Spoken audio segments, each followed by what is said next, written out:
I could trace a line of violence back in Brazil in the colonial period to that small city in Oberndorf, and that's shocking to me, you know? Hi, I'm Igor Vidor. I'm an artist from Brazil.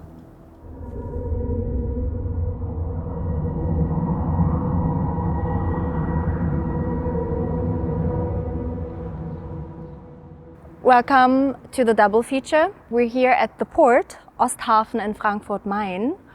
And I'm thinking this is a very interesting location, just in regards where we come from and what we discussed so far of your work. And I just want to jump in with a question for our audience, how you got into working with these teams that you do.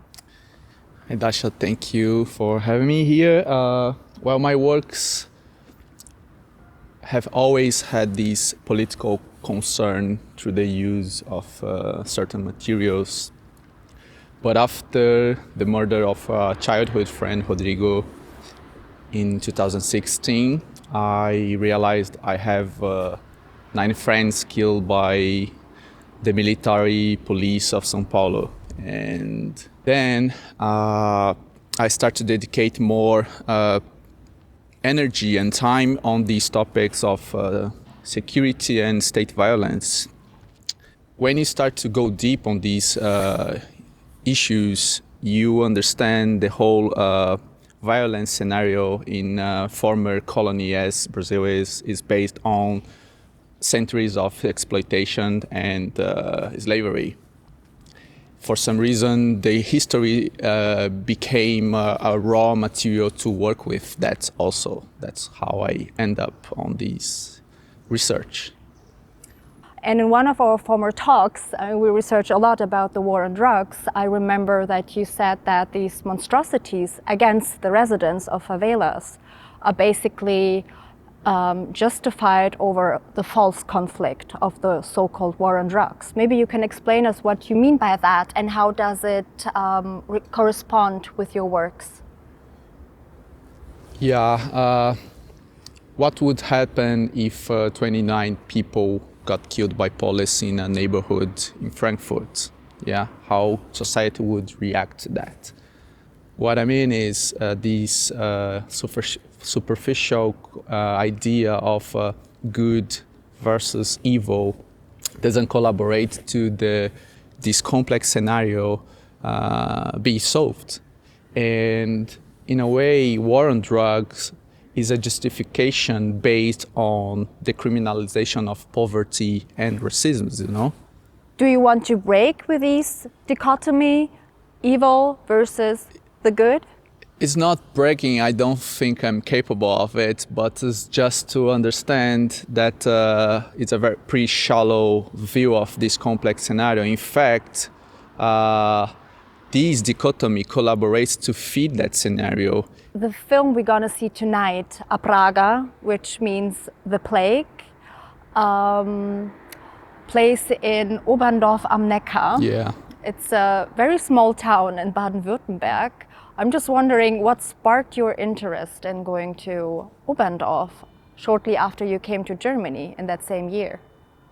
First, it's important to say that I came from Brazil to Germany after receiving death threats from illegal paramilitary forces and police.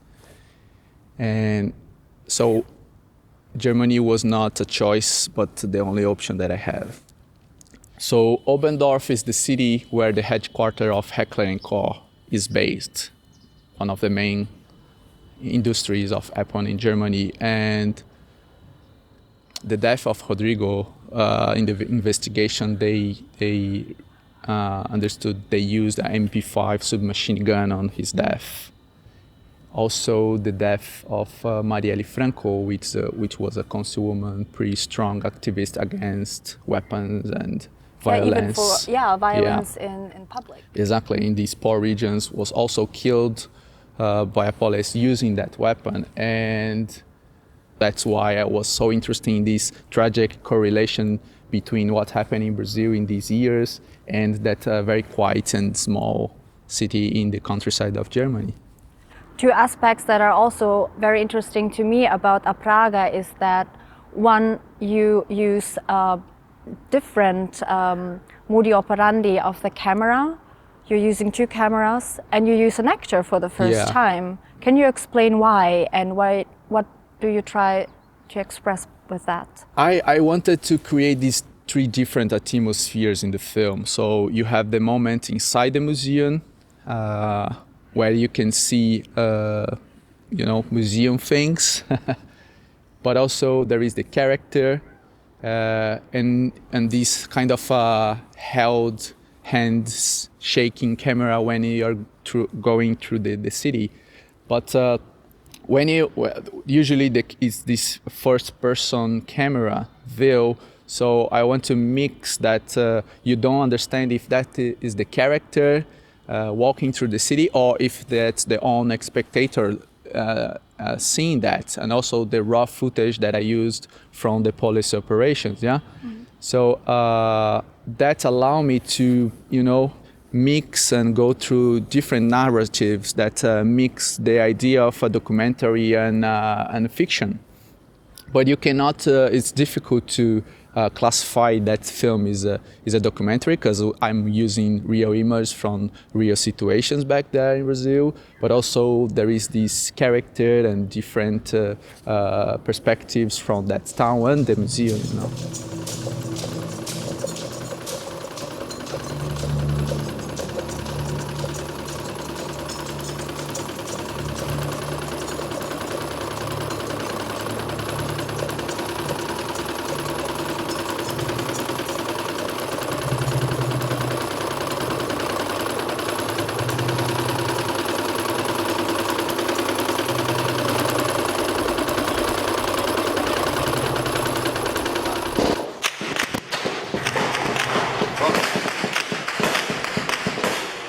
So speaking of the museum sequence, I noticed a very interesting and crucial detail in this museum, which is a picture.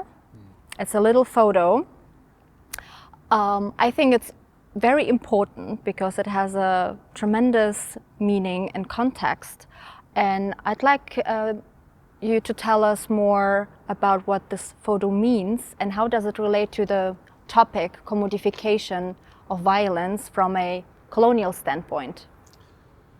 What you see in this photo is a pavilion built in Oberndorf with a Brazilian flag on it. So that pavilion in Oberndorf was used to host international committees, so international clients. And the photo is dated from 1887, which is 10 years before the Canudos War back in Brazil in the northeast, where the new Brazilian Republic Army killed 25,000 people from Canudos community.